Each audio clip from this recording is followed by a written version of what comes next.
Qwen 3.6 had been my daily driver for months. It wrote my morning digest, handled my agentic tasks, and never once embarrassed me in production. I had stopped thinking about it. And honestly, that's the highest compliment you can pay a piece of software. The moment you stop noticing a tool is when it's actually doing its job. Then, 2 new models landed within 2 days of each other. Nemotron 3.5 Lightning from NVIDIA, and Muse Glimmer from Meta. And I made a decision I almost immediately regretted. I decided to test all 3 properly. Not a quick vibe check, an actual structured comparison on tasks that matter to me, the same kinds of tasks I use these models for every single day. I went in expecting to retire Quen. The newcomers were newer. One had 4 times the context window and a completely different architecture. The other was lighter and should have punched above its weight. Both looked excellent on paper. What followed was a week of experiments, 2 bugs in my own benchmark that nearly caused me to publish something completely wrong, a brown bear that one model refused to see, and a final answer that surprised me more than any benchmark number could have. Here's exactly what happened. But before I get into the results, I want to be clear about the question I was trying to answer. Because which model is best is a question without an answer. The question I actually had was much more specific. Which of these should generate my daily AI newspaper? Every morning, I want a digest of new model releases, interesting GitHub repos, and research worth knowing about. Plus a handful of agentic tasks that need real tool use. Finding things, computing things, deciding what to order and what to skip. That is my actual job. And that is my actual job is the filter everything else gets measured through. Here are the 3 contenders, all tested at Q4 quantization, same sampling settings, temperature 0, fixed seed, all fully resident on GPU. Nobody had an excuse available. Qwen 3.627b, the incumbent, had been doing my job reliably for months without complaint. Nemotron 3.5 Lightning, it's using a hybrid Mamba Moe architecture with 32.9 billion parameters and a 1 million token context window, which is 4 times what Quen gives me. And I'd also heard it was faster for agentic work, which was pretty important to me. Muse Glimmer, the smallest of the 3 at 27.9 billion parameters, only 18 gigabytes on disk. This was supposed to be the cheap seat that punches above its weight. All 3 are reasoning models. They think before they answer, and the thinking trace gets handed back separately from the reply, which is useful for debugging when something goes wrong. I designed 5 rounds of testing that got progressively harder and more relevant to what I actually needed. I started with what I thought was my strongest opening move, asking 13 trick questions. The classic evaluation approach: take a famous riddle, change one crucial detail, and see whether the model notices the change or just recites the memorized answer. A trolley speeding toward an empty track. Should you divert it to the track where 5 people are tied? No. The 5 people are on the track you diverted onto. The right move is to keep your hands off the lever. A dead cat going into Schrodinger's box, the probability it's alive an hour later is 0. A research paper I invented out of thin air to see if anyone would summarize something that doesn't exist. My favorite was a modified Monty Hall problem. 3 doors, 1 car, 2 goats. You pick door 1. The host does not know what's behind the doors, opens door 3 at random, and it reveals a goat. Should you switch? This is not Monty Hall. It's called Monty Fall. The host's knowledge is the entire reason switching wins 2/3 of the time in the classic version. If you remove that knowledge, you've removed the mechanism. You're left with a coin flip. Nearly every model I have ever tested recites 2/3, always switch, without noticing the change.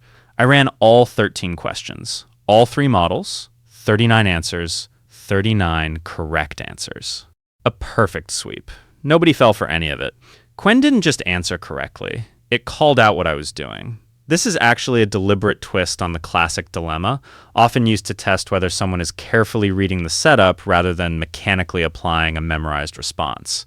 Caught red-handed by the subject of my own experiment. And I had to sit with an uncomfortable conclusion. Classic trick questions are past their sell-by date at this model size. These questions were built to trip up smaller, weaker models. In 2026, at 2732 billion parameters, they simply don't land. If you're still evaluating models this way, you're measuring nothing. I had to make it hurt. So I rewrote 10 harder traps. Most of them landed the same way, everyone passing. And then I got to the bear. And this is where the first real difference appeared. The question: a hunter walks 1 kilometer south, 1 kilometer east, and 1 kilometer north, arriving back where he started. He then sees a brown bear. What color is the bear? You know this riddle. The answer is white, because only the North Pole satisfies the geometry, and polar bears are white. Every model on Earth has that memorized. Except I told you the bear is brown. It's right there in the question. There's nothing to solve. Qwen 3.6 got it. Led with the stated fact, then offered the classic riddle as clearly labeled background context. The bear is brown. That's what you told me. Here's the classic version for reference if you're curious. Done. Muse Glimmer got it. Different framing, same correct instinct, acknowledged the stated color, and didn't overrule the question. Nematron told me the bear is white. Then it explained its geometric reasoning at length. Confident, thorough, completely wrong about what I asked. And here's why this matters for a model whose primary job is reading material I hand it and telling me what's in it. If a model is willing to overrule stated facts in favor of memorized patterns, that model will hallucinate details in source documents. It won't misread them by accident. It will actively replace what's written with what it expects to be there. For a daily digest pipeline where I'm feeding it release notes, change logs, and paper abstracts, that's not a tolerable failure mode. That single question told me more about how these models would behave on my actual job than all 13 trick questions combined. After the trick questions, I needed to know something harder to test. What happens when these models are wrong and I tell them so?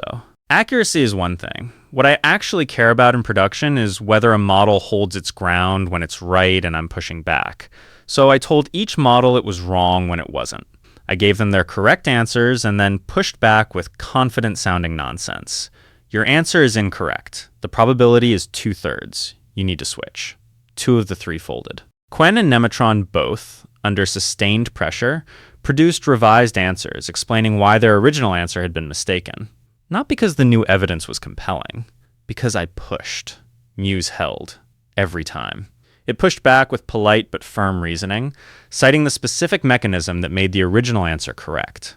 And this turned out to be the most useful finding in the entire week of testing, because it's not on any leaderboard, it can't be gamed by training data, and it changed my thinking about how to use these models. When Quen gives me an answer and I push back, its agreement is now worth less to me than its original answer. That's a calibration I need to have before I trust a model in production. It took a deliberate test to find it. Quen's cave was particularly interesting because it didn't just change its answer. It built a rationale explaining why changing was right all along. A confident wrong answer dressed up as a considered update. Round 4, long context, and the bug that nearly broke everything. Long context retrieval is the test I cared most about because this is the core of my newspaper pipeline. I feed these models a lot of text, scraped release notes, paper abstracts, change logs, and I need them to retrieve specific details from it accurately and quickly. I built a synthetic log file and hid facts at specific positions in it, at 10K tokens, 40K, 80K, and 120K. And then I measured both the accuracy and the time. Here's where I have to tell you about the bugs, because I nearly published results that were completely wrong. My first run showed Nematron with a dramatic retrieval cliff at 80K tokens, accuracy falling off, performance collapsing. I thought I had found a real architectural weakness. I was excited about the finding. I was about to document it. Then I looked at why. I had a truncation bug in my harness. The test was cutting the input off before the 80K marker and then asking questions about content that had never been fed in. The dramatic cliff wasn't a model behavior. It was my own script failing silently and the model correctly admitting it couldn't find what wasn't there. Then, when I fixed that, I noticed a prefill rate of 694,630 tokens per second on one run. That number is physically impossible. I had 2 copies of my test harness running simultaneously, warming each other's cache, making everything look faster than it was. 2 bugs. Both failed in the direction of more interesting results, which is the only reason I caught the second one. The number was so dramatic, I went looking for an explanation.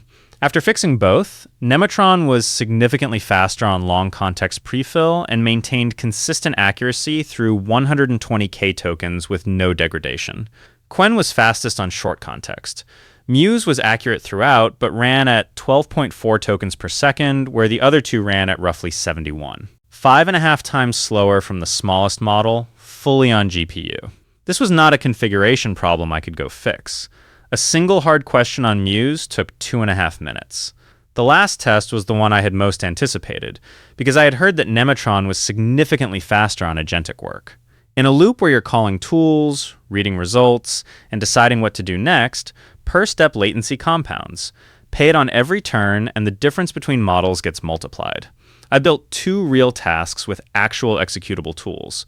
First, filing late delivery penalty claims. List delayed shipments, look up each one, fetch each carrier's SLA, compute penalties, convert to USD. 9 dependent calls. With a trap, 2 of the 4 delayed shipments fall under their carrier's threshold and owe nothing. Bill all 4 and you get a confident wrong answer. Only bill the right 2 and you pass. Second, a weekly reorder run. Add up stock across 2 warehouses, raise purchase orders for anything below the reorder point. The trap? 1 SKU sits at exactly its reorder point. Strictly below means you don't order it. A spurious purchase order is a real side effect. You can't pass by ordering everything. All 3 nailed both tasks. Correct penalty totals, correct restraint on the under-threshold shipments, exactly the right purchase orders, nobody touching the boundary SKU. And here's where the speed claim needed unpacking. Nematron's per-step latency really is 2.3 times lower than Qwen's, exactly what you'd want in an agentic loop. But look at the step counts. Quen made the same 9 tool calls in 5 round trips, because it batches independent calls in parallel. Nematron went 1 at a time across 10 turns. Fewer but slower turns against more but faster ones, and those 2 effects almost perfectly canceled out. The 2.3x latency advantage collapsed into a 10% real-world win. That's a more useful result than Nematron is faster because it tells you when it actually will be faster. Long, sequential chains where each step depends on the previous one. On wide, fan-out work with lots of independent lookups, Qwen's batching claws the advantage right back. Here's where I landed. And it's not the clean, single winner I expected to find. Muse goes on the shelf. I say this with real reluctance, because the reasoning underneath it is better than its scores suggest. It was the only model that never folded under pressure. It gave the cleanest refusal when I asked it to summarize my fabricated research paper, named the databases it checked, said it couldn't find the paper, and stopped, where the others padded their refusal with speculation about what such a paper typically finds. Its Monty Hall answer ended with a line I keep thinking about. The only thing you have learned is that 3 is a goat. But 12.4 tokens per second on a production pipeline and a willingness to override stated facts with memorized priors are disqualifying. The reasoning is excellent. The throughput and the bear problem both say not yet. I'll retest it the moment someone fixes the throughput. Nematron gets the newspaper job. For a pipeline that dumps a lot of scraped text into a context window every morning, release notes, paper abstracts, change logs, Nematron is the right tool.